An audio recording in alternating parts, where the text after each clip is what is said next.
Alors, on pourrait dire ces synodes. Il y a un unique sujet, la famille, mais qui va être travaillé pendant 2 années, à partir du 5 octobre, et puis l'année prochaine, en 2015. C'est un sujet important puisque ça fait 30 ans que l'Église n'a pas eu de réflexion de fond sur la famille.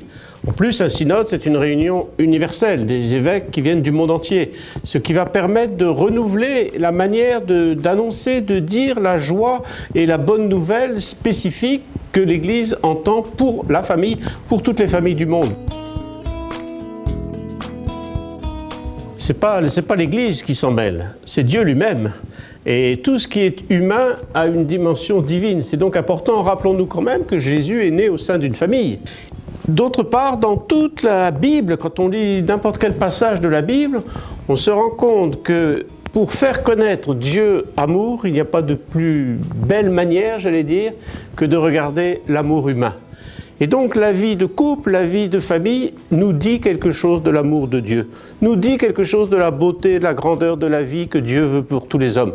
On pourrait donc dire que ça fait partie intégrante de toute la révélation.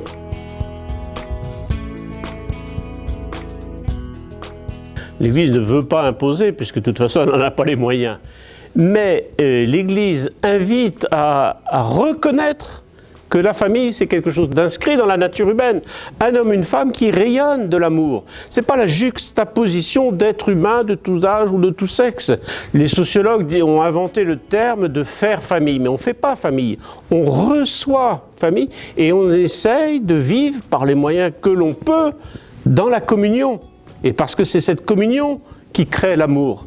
Et donc l'Église va aider, va donner des pistes, va donner des moyens au nom même de la révélation biblique.